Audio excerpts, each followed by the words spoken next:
C'est samedi, c'est l'heure de La Voix libre sur France 3. Bonjour, chaque semaine, débat, rencontre autour d'une personnalité régionale. Et aujourd'hui, c'est Pierre-Alain Muet, mon invité. Bonjour. Bonjour. On est avec vous pendant 45 minutes. Vous êtes député socialiste du Rhône, élu dans la 2e circonscription, c'est-à-dire celle de la Croix-Rousse. Vous avez un métier, vous êtes économiste. Alors je ne vais pas détailler votre CV qui est très épais, mais on en retiendra que vous avez été conseiller économique de Lionel Jospin lorsqu'il était à Matignon. Vous êtes professeur d'économie, vous avez travaillé dans de prestigieuses écoles comme Sciences Po Paris ou encore l'École Polytechnique. Vous avez été maire adjoint de Lyon, chargé de l'économie lors du premier mandat de Gérard Collomb. Et depuis 2007, vous êtes donc député à l'Assemblée, notamment. Vous êtes vice-président de la Commission des finances. D'économie, on va évidemment beaucoup parler dans cette émission. Il y aura avec nous tout à l'heure Pascal Lemairer, le fondateur des Journées de l'économie, et Jean-Luc Marini, qui est patron d'une boîte dans le secteur du numérique. Mais pour commencer cette émission, Pierre-Alain Muet, j'ai un petit cadeau pour vous, un cadeau en images qui va vous rappeler quelques souvenirs. Regardez. Je reconnais le son.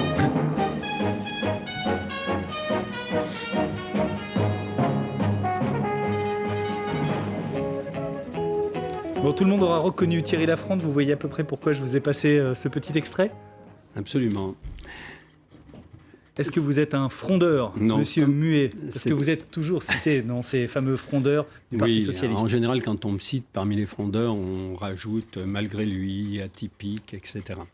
Non, j'aime pas le terme de fronde parce que la fronde, dans l'histoire, c'était une révolte des nobles contre le pouvoir royal. On est en démocratie. Dans une démocratie, les députés jouent leur rôle. C'est eux qui votent le budget, c'est eux qui contrôlent le gouvernement. Ils ont donc à exprimer ce que sont leurs convictions. On a le droit de ne pas être d'accord avec le gouvernement. Absolument. Et de ne pas être solidaire avec son propre camp. Alors, on doit être solidaire avec son propre camp. C'est ce qu'on appelle un vote de confiance. J'ai voté la confiance. Mais par contre, sur des sujets aussi importants que des sujets économiques, pour l'économiste que je suis, je vote en fonction de mes convictions. Je l'ai dit. Je l'ai même dit au Premier ministre la veille du vote, puisqu'il se trouvait que je le rencontrais en tête-à-tête. Puisque vous n'êtes pas d'accord avec les options économiques du gouvernement, pourquoi ne pas voter contre et aller jusqu'au bout alors ?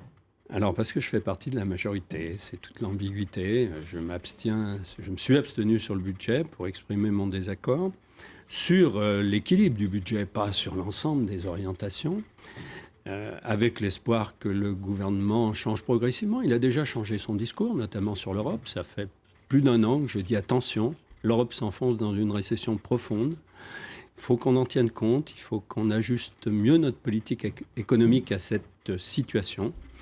Et il y a eu un changement du discours du président de la République sur l'Europe, du Premier ministre plus récemment. J'attends, moi, que le changement se traduise aussi dans notre politique économique. Je signale qu'il y a 2 autres frondeurs dans la région. Même si vous n'aimez pas le terme, on va quand même continuer à l'utiliser, puisque c'est le terme utilisé dans les médias depuis le début de cette crise au PS. Olivier Dussopt, notamment le député d'Ardèche, et puis Régis Juanico, député de la Loire. J'ai presque du mal à résumer tout ce qui s'est passé cette semaine au Parti socialiste. Il y a eu d'abord le retour très médiatique de Martine Aubry, sorti de son silence dimanche dans une interview au Journal du Dimanche.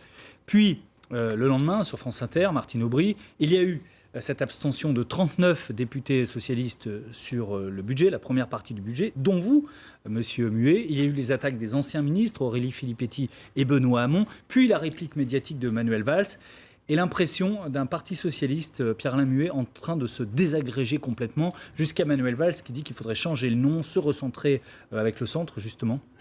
Oui, je pense qu'on devrait éviter ces polémiques et ces petites phrases.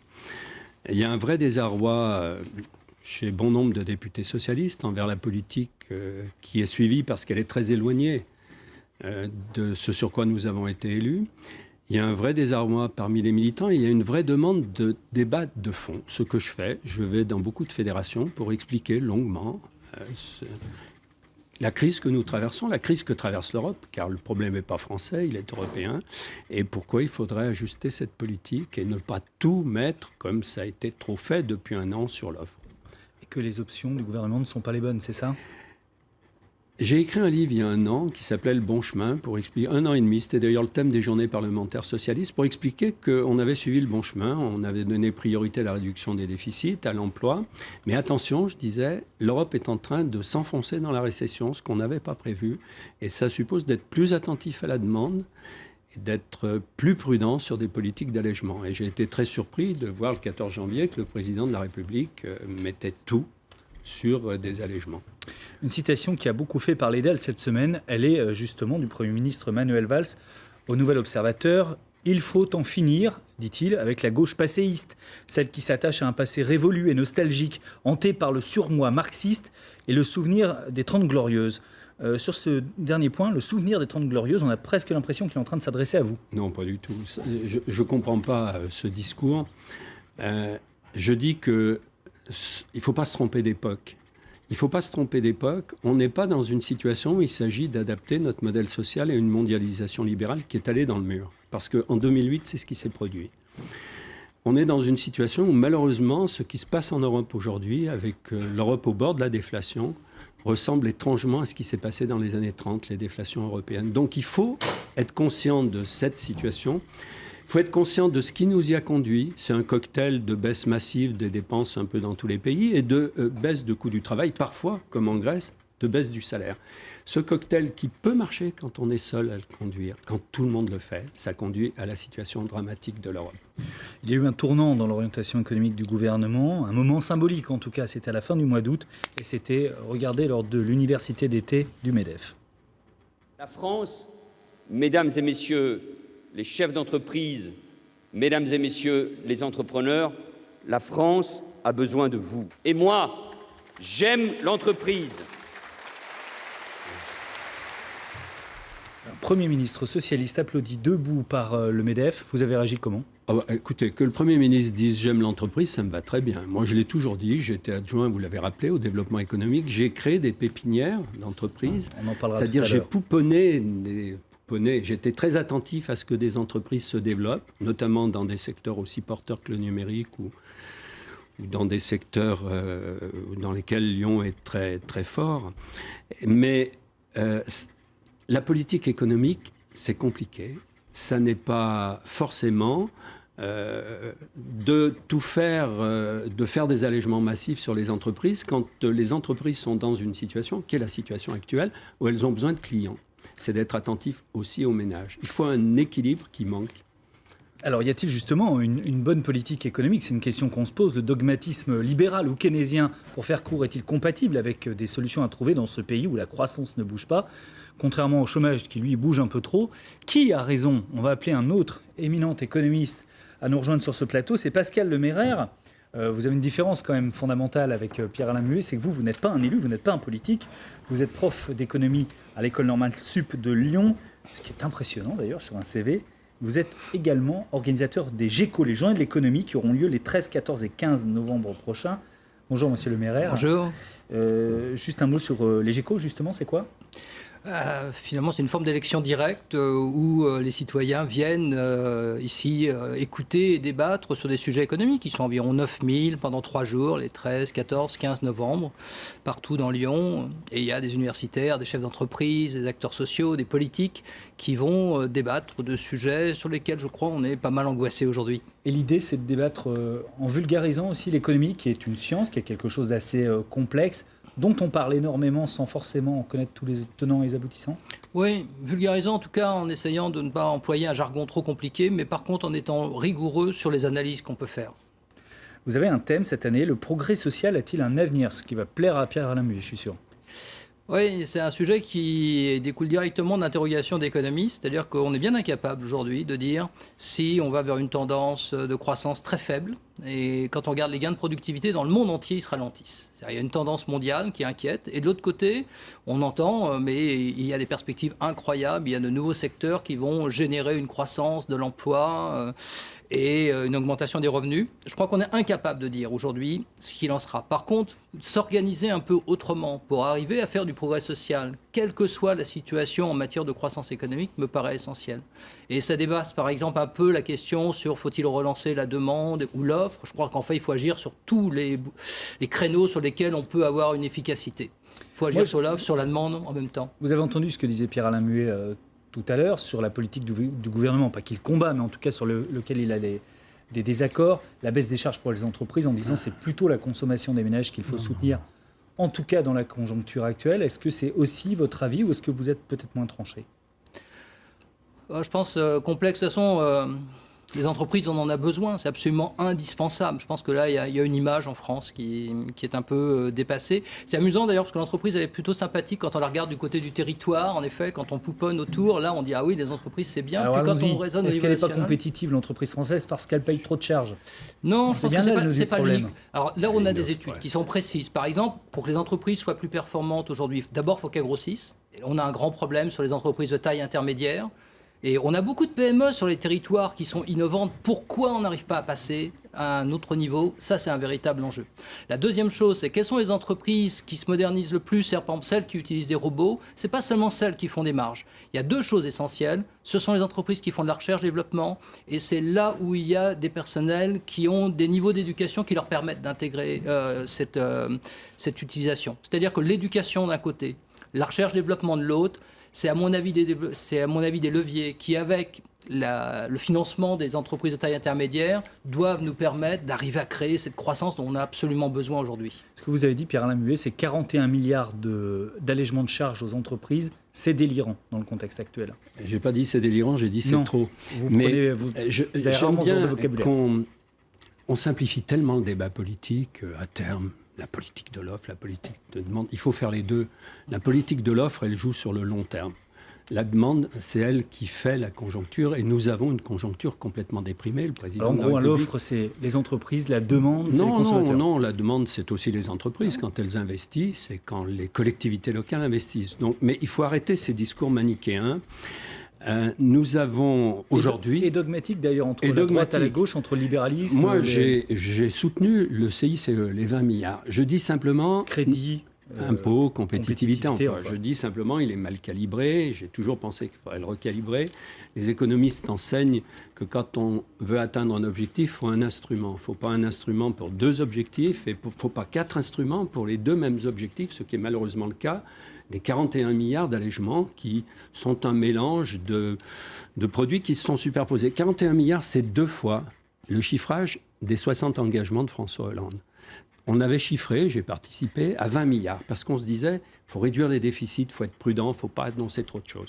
Donc quand on met 41 milliards en 3 ans, et qu'en contrepartie, on réduit les dépenses publiques, comme on le dit, de 50 milliards sur les 3 ans, ce qu'on n'a jamais fait en France jusqu'à présent, je trouve qu'on charge trop la barque, qu'on a des allègements qui sont mal calibrés, mal évalués. Il y en a qui sont très efficaces. Moi, j'ai défendu depuis toujours les allègements sur les bas salaires parce que ça a des effets emploi. J'ai toujours défendu des allègements centrés sur le secteur exportateur. Le crédit d'impôt recherche, qui est remarquable. Parce qu'il faut soutenir l'innovation. La bonne compétitivité, c'est l'innovation. Mais dans cette masse d'allègements, il y en a qui sont inefficaces, qui obligent à faire du côté des dépenses des politiques qui ne sont pas pertinentes, le débat sur les allocations familiales, par exemple. Je pourrais citer plein d'autres sujets. Je trouve qu'une bonne politique, c'est une politique qui est bien calibrée, qui est équilibrée. Et là, je ne conteste pas l'ensemble de la politique, je dis qu'elle n'est pas bien équilibrée. Ce que vous dénoncez surtout, Pierre-Alain Muet aussi, c'est la France dans le contexte européen. Là, je voudrais vous poser la question.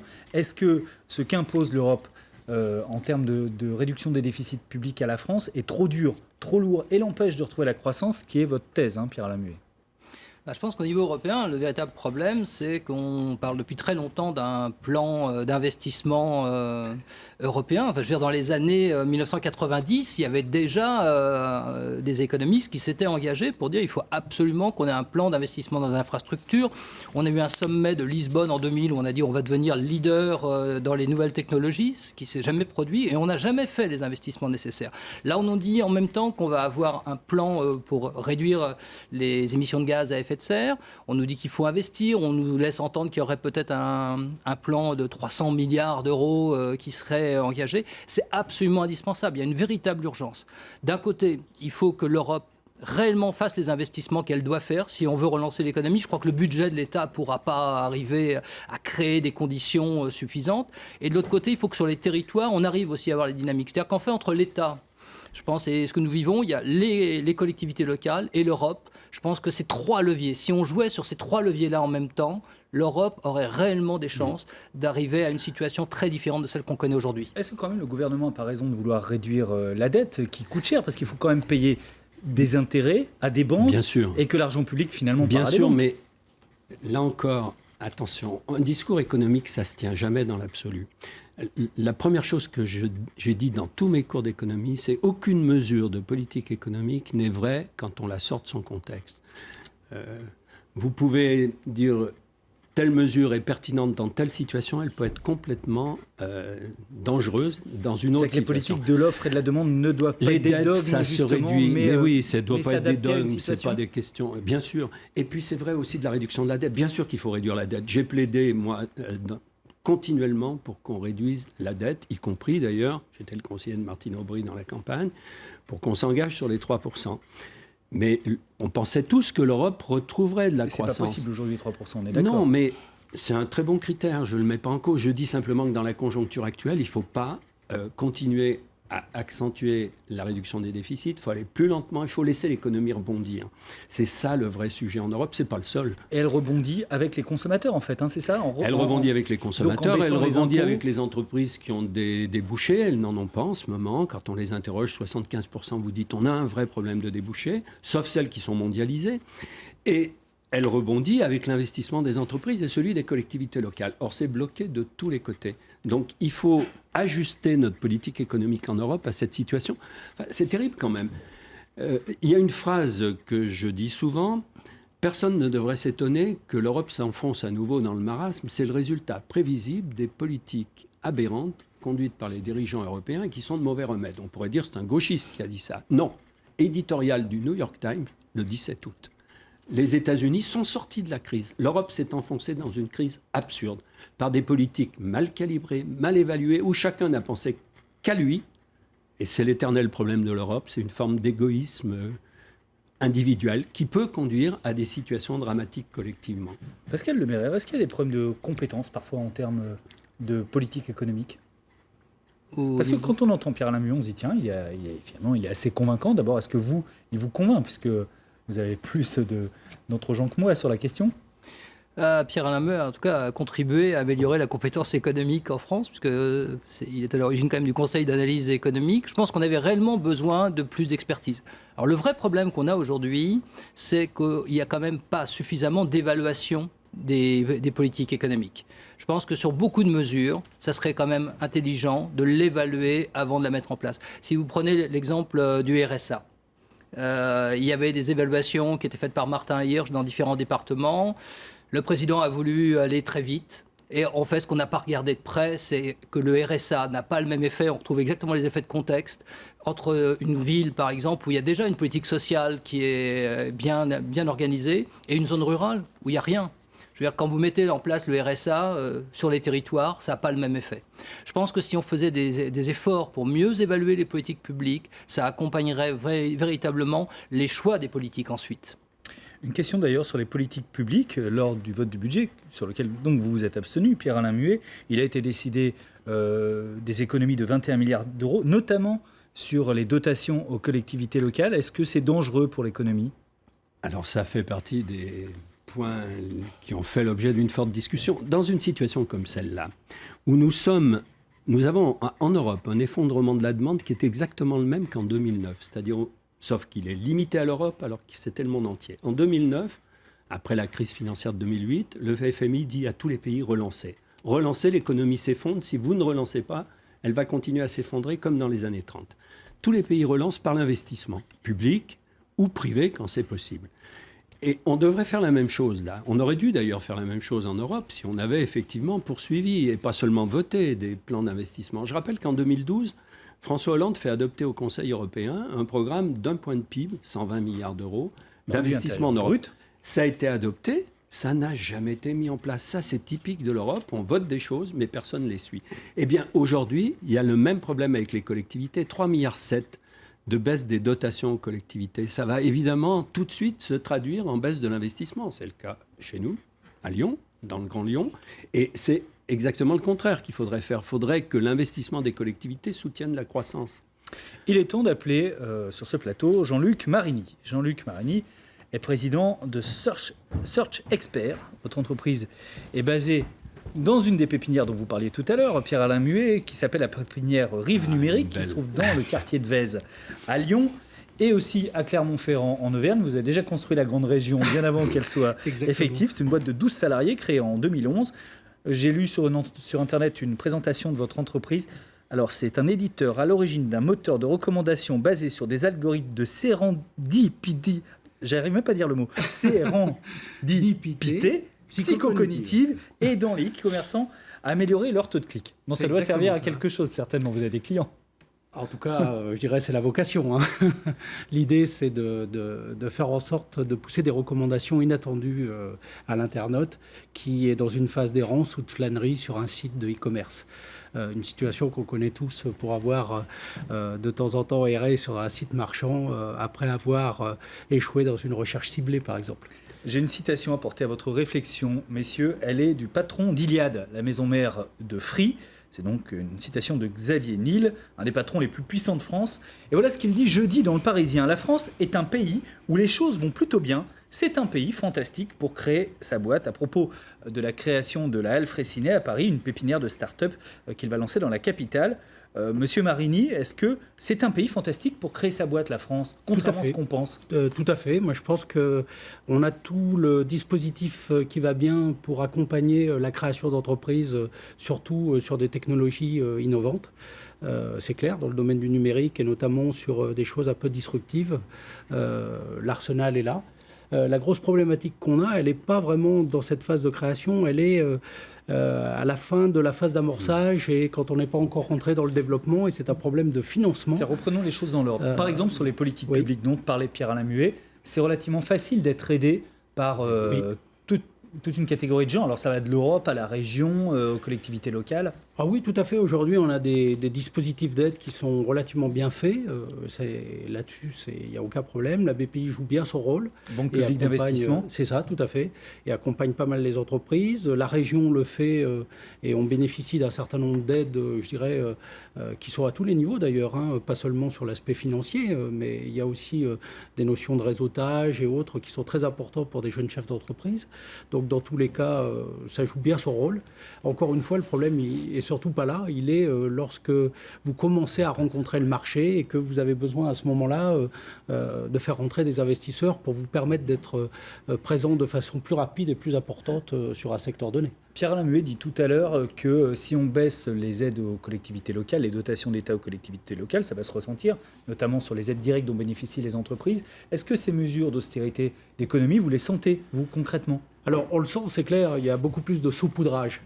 Et ça, c'est quelque chose qui, pour nous, n'est pas vraiment acceptable, puisque on se dit que, quelque part, si on veut vraiment aider les entreprises, ça passe souvent par le fait de créer des champions du numérique et d'avoir des entreprises plus fortes qui peuvent porter véritablement la croissance dans ce secteur, et non pas par un saupoudrage sur X entreprises locales qui, finalement, vous leur donnez un petit peu d'oxygène, mais c'est tout, quoi. L'idée, c'est de les aider beaucoup plus profondément, beaucoup plus durablement. C'est surtout ça. Je partage complètement ce diagnostic. Et puis, la compétitivité de la France, c'est pas d'ajuster le coût salarial, c'est fondamentalement d'innover, de développer. Notre seule chance dans le commerce mondial, c'est notre capacité à innover. Vous savez, depuis 60 ans, la France ajuste chaque fois qu'elle a un problème de déficit extérieur sa compétitivité par des dévaluations jusqu'à l'euro, c'est-à-dire des baisses de coûts du travail. L'Allemagne a toujours été obligée de faire le contraire, a toujours été confrontée à la nécessité de réévaluer sa monnaie. L'Allemagne a été obligée d'investir massivement dans l'innovation, de faire du haut de gamme. Nous, on s'est spécialisé dans des secteurs, à part l'économie numérique, où la compétition est avec tous les autres pays par le coût du travail. Eh bien, je dis c'est pas la bonne politique. La bonne politique, c'est de mettre l'accent sur l'innovation. C'est pour ça que je dis que sur les 41 milliards d'aides aux entreprises qui vont partout, c'est du saupoudrage, puisque dans le CICE, on soutient la Poste, peut-être qu'il faut le faire, on soutient les grandes surfaces commerciales. Il vaudrait mieux centrer sur deux sujets. L'emploi, c'est sur les bas salaires.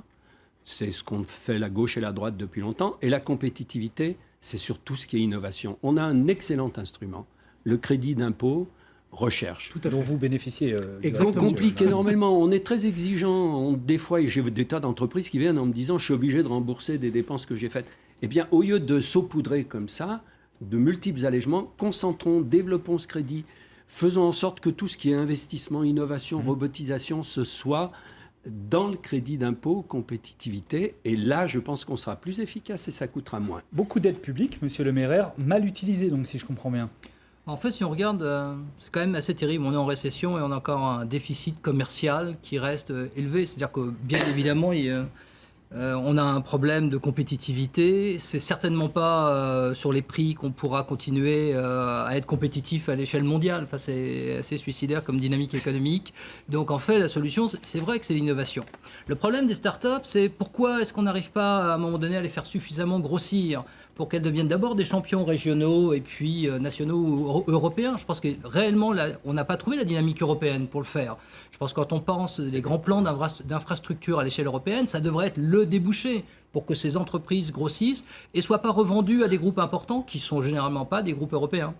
Monsieur Marini, j'aimerais quand même vous poser la question qui revient de façon récurrente. Est-ce que vous trouvez que vous payez trop de charges? Est-ce que vous avez besoin d'un allègement de charges pour être compétitif? D'autant que vous commencez à vous attaquer au marché étranger. Vous êtes un peu en Chine, aux États-Unis. C'est ça, tout à fait. J'allais dire que le problème des charges n'est pas vraiment... voilà. C'est pas vraiment notre préoccupation aujourd'hui, quoi.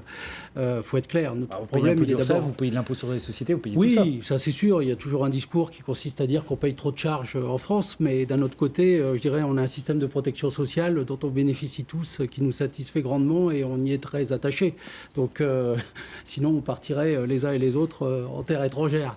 Non, c'est pas ça l'idée. L'idée, c'est quand vous serez, oui. quand vous aurez beaucoup grossi votre entreprise, vous irez pas en terre étrangère. C'est moins intéressant. Alors pour c'est vous plus un choix qu'on a fait avec mon associé Olivier Figon que je dirais c'est une décision à la fois personnelle, ce qui est peut-être pas d'ailleurs économique, hein, si on voulait être purement ou très terre à terre, mais il y a peut-être une forme de patriotisme, je sais pas, et puis des attaches familiales qui font que quoi qu'il en soit, c'est une terre où il fait bon vivre et pour nos enfants et nos familles, on a envie de rester en France.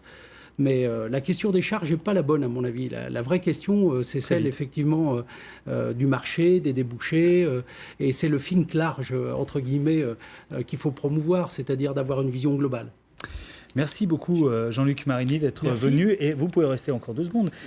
Président de Search XPR, donc cette entreprise qui fait des logiciels dont je n'ai pas bien compris l'utilité, mais il y en a, c'est sûr. Merci beaucoup, Pascal Lemaire, d'être venu. Vous aussi, les journées de l'économie, c'est 13, 14 et 15 novembre prochain. Ça se passe à Lyon et absolument tout le monde peut y participer. Quant à vous, Pierre-Alain Muet, vous restez sur ce plateau avec nous pour la deuxième partie de l'émission. Parce que je trouve qu'on a trop tendance à dire la France est l'homme malade de l'Europe, ce qui n'est pas vrai du tout. Il y a plein de réussites en France. Eh ben, on s'en reparle juste après le Flash de midi qui est présenté par Frédéric Liop. Merci Frédéric et à tout à l'heure 19h. La voix est libre, suite et fin. Notre invité aujourd'hui c'est Pierre-Alain Muet, député socialiste du Rhône. Et on va avec vous maintenant voir quelques images marquantes de l'actualité de ces derniers jours, à commencer par un visage. C'est celui de Jean Tirole, devenu prix Nobel d'économie. Une distinction qui est rarissime pour un Français et je l'imagine qui a dû vous faire très plaisir. Ah tout à fait. En plus...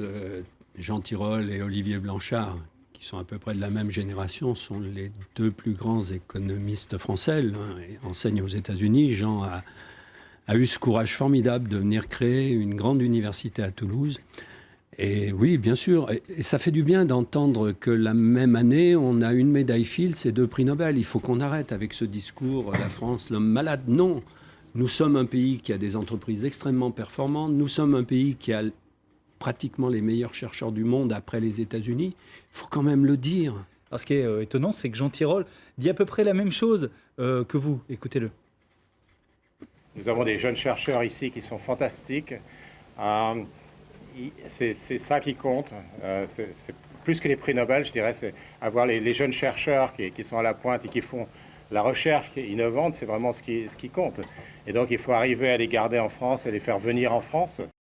Ah, alors est-ce qu'ils s'en vont, les jeunes chercheurs en économie brillants, ceux que Jean Tirole, ceux à qui Jean Tirole enseigne? Oui, ils vont en partie aux États-Unis parce que quand vous êtes à la pointe de la recherche, c'est quand même dans les grandes universités américaines que vous êtes le mieux placé pour réaliser vos recherches. Heureusement, en France, on a su le faire, mais encore faut-il le reconnaître. Moi, la veille, quelques jours avant que Jean Tirole ait son prix Nobel, il y avait un rapport présenté à la Commission des finances sur l'école polytechnique, qui avait eu un succès médiatique parce qu'il expliquait que l'école n'avait pas su s'adapter à la mondialisation. Je pose la question à l'auteur du rapport. Je lui dis, est-ce que vous êtes allé voir dans les universités étrangères quel écho avait l'école polytechnique? Est-ce qu'il y avait des professeurs que vous retrouviez? Moi, chaque fois que je me déplace à l'étranger, quand j'étais universitaire, je trouvais des chercheurs éminents, professeurs d'université venus de Normal Sup ou de Polytechnique. Et je dis, ouvrons les yeux sur la réalité française. Oui, nous avons un système extrêmement performant.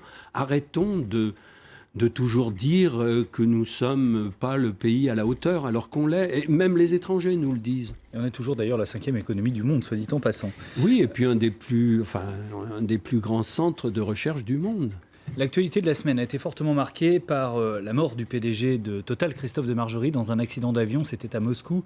Total est un des employeurs importants d'ailleurs de l'agglomération lyonnaise avec la raffinerie de Feyzin. Vous connaissiez Christophe de Margerie?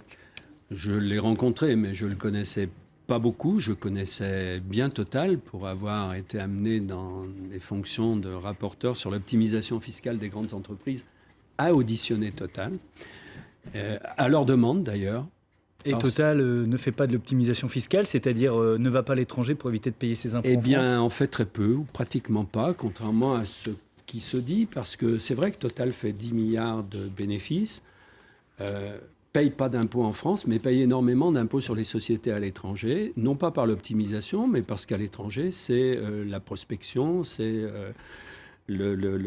toutes les activités de Total à l'étranger qui rapportent ce bénéfice. C'est quand même embêtant que une des plus grandes entreprises françaises, en tout cas une des plus rentables, rapporte finalement assez peu à la France.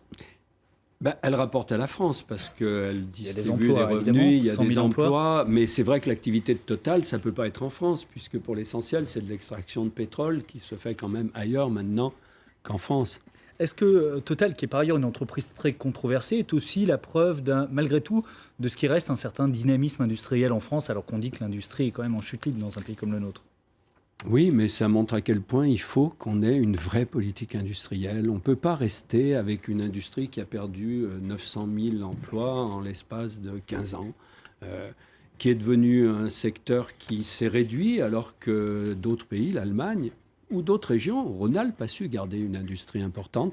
C'est important l'industrie, c'est ce qui fait l'internationalisation d'une économie. Donc il faut tout faire pour que l'industrie se développe.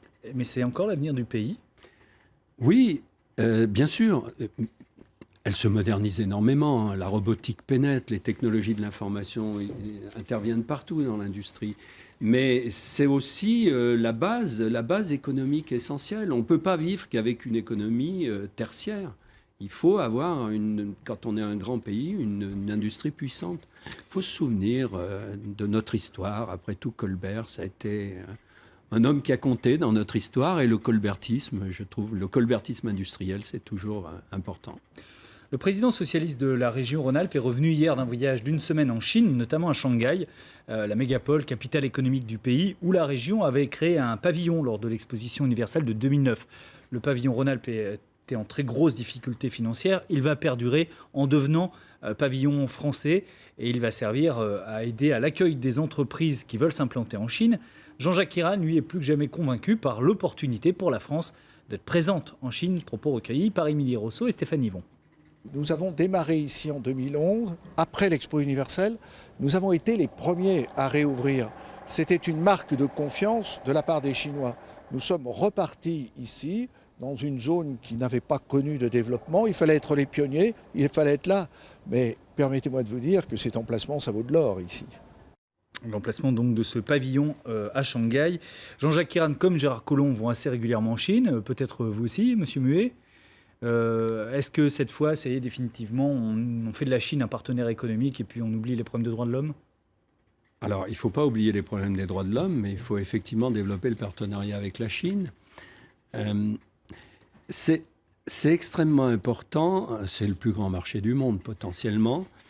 Et donc, c'est très bien que les régions le fassent. Et en plus, c'est le bon endroit.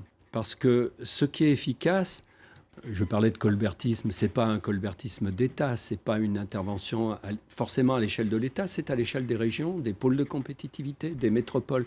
Ce qu'on a développé à Lyon, tous ces pôles de compétitivité, c'est fondamental. On parlait tout à l'heure de la nécessité des petites entreprises de grandir. Et bien pour grandir, la meilleure façon, c'est d'être adossé à d'autres grands groupes, à des grandes entreprises au sein d'un pôle de compétitivité. La croissance chinoise était particulièrement importante jusqu'à devenir la deuxième économie du monde, est en net ralentissement. On a appris les chiffres cette semaine, en particulier à cause d'une crise immobilière. On se souvient que la crise de 2008, elle a commencé à cause d'une crise immobilière aux États-Unis. Est-ce qu'il faut s'inquiéter de voir l'économie chinoise ralentir ? Non, la croissance chinoise est vouée à long terme à ralentir puisque c'est une croissance de rattrapage. La Chine est partie de très bas, elle s'industrialise, elle a une croissance exceptionnelle. Mais forcément, plus l'économie se développe, moins sa croissance sera rapide. Et puis je pense qu'une des conditions aussi, ce serait une vraie démocratisation en Chine. Ça aurait aussi une influence favorable sur l'économie. Mais on ne peut pas dire qu'on mette une pression fantastique sur les gouvernements chinois. Non, mais je pense qu'il faudrait le faire parce que les droits de l'homme, ça fait partie des valeurs fondamentales et on ne doit jamais les oublier. Le maire UMP de Levallois, Patrick Balkany, était mis en examen cette semaine pour corruption et blanchiment de fraude fiscale. Et évidemment, il se défend. Est-ce que j'ai l'air de me sentir mal ? Pose la question. Vous savez, quand on n'a rien à se reprocher, on se sent bien. Maintenant, qu'ils fassent leur enquête. Une affaire de plus, qui ne touche pas d'ailleurs que l'UMP, mais le Parti socialiste aussi. À quel point aujourd'hui, Monsieur Muet, l'image de la politique vous paraît dégradée dans l'opinion ? Oui, c'est vrai que ces affaires donnent une mauvaise image du politique. Et il y a pourtant eu des efforts considérables. Je trouve qu'on a fait beaucoup de transparence. C'est très bien d'avoir imposé des déclarations de patrimoine à tous les députés qui peuvent être consultés. C'est bien d'avoir obligé à avoir des déclarations d'intérêt. Et moi, je dis qu'il faut même aller plus loin. C'est important qu'il y ait un lien entre le fisc et les déclarations de patrimoine. Je ne trouve pas anormal que quand on est un élu, on puisse, la direction des finances publiques puisse contrôler, elle le fait pour les ministres, puisse contrôler que vos déclarations fiscales sont cohérentes avec vos déclarations de patrimoine. Il n'y a pas très longtemps, il y a eu un dépôt de projet de loi à l'Assemblée nationale pour contrôler l'IRFM, l'Institut, cette fameuse somme que touchent les députés, qui est assez importante, qui est plus de 5 000 € par mois pour les frais de mandat, mais qui échappe non seulement à l'impôt, mais en plus à toute justification. Pourquoi les députés franchissent pas le pas et ne rendent pas plus clair l'utilisation de leur IRFM ? Elle n'échappe pas à toute justification, puisqu'on doit pouvoir prouver le bon usage de l'IRFM, mais c'est vrai que c'est très difficile de contrôler toutes les dépenses qui sont faites avec l'IRFM. Je trouve que c'est aux députés de faire en sorte l'IRFM ne va jamais dans la poche des députés, franchement. On a plein de dépenses. On a une permanence locale, on a des dépenses qui sont liées à cette permanence. Il faut bien les réaliser. Alors, on pourrait avoir des notes de frais, mais ce serait extrêmement compliqué. Bon, je trouve que l'IRFM a des avantages, mais il faut qu'il y ait une transparence complète sur son usage. Elle n'existe pas aujourd'hui, cette transparence. Elle existe au sens où on peut vous demander, il y a une haute autorité qui peut vous demander l'usage que vous en avez fait. On doit normalement garder toutes les factures. Alors, évidemment, je pense que la plupart des députés ne gardent pas toutes leurs factures, mais on peut justifier, ne serait-ce que dans la mesure où c'est une comptabilité séparée, donc on a une comptabilité, on peut justifier l'usage qui en a été fait. 60 parlementaires seraient en délicatesse avec le fisc, selon les révélations du Canard enchaîné cette semaine. La liste nominative n'est pas encore connue, elle le sera normalement. Alors ça irait de la simple négligence dans ces déclarations d'impôts à la vraie fraude fiscale. Est-ce que vous pouvez faire partie de cette liste, Monsieur Muet ? Je n'ai pas été contacté. J'ai l'habitude de déclarer mes impôts, de faire en sorte que tout ce que je déclare à l'Assemblée nationale soit cohérent avec ce que je déclare à la direction des impôts. Vous savez, j'ai été inspecteur général des finances, donc j'ai fait attention à mes déclarations fiscales. Je ne sais pas d'où sort cette liste. Je l'ignore. Ce que je crois, c'est qu'effectivement, on attend des députés qui soient exemplaires de ce point de vue. Et elle procède quand même de ce climat général de défiance vis-à-vis du politique ? Oui, Quand bien même mais maintenant les contrôles sont en effet beaucoup plus non, mais rigoureux aujourd'hui, qu'à il une y a des époque. contrôles. Heureusement, il y a des contrôles. Il y a aujourd'hui de la transparence sur la réserve parlementaire, c'est-à-dire la possibilité d'orienter des crédits de différents ministères. Que vous publiez du reste, hein, à qui Oui, vous donnez c'est cette 130 réserve, 000 euros par député. à Mais quelle avant, association c'était vous des donnez de sommes l'argent, complètes- c'est- Bien sûr, mais autrefois, c'était des sommes qui étaient complètement différentes selon les députés. On est dans une république qui doit être Et respectueuse pourtant, cette réserve des deniers parlementaire, elle sert à publics. quelque chose à part faire du clientélisme dans sa circonscription C'est pas du clientélisme, elle est très utile. Moi, je l'utilise essentiellement pour des associations. Bon, beaucoup de députés qui ont beaucoup de communes l'utilisent pour aider à des projets communaux.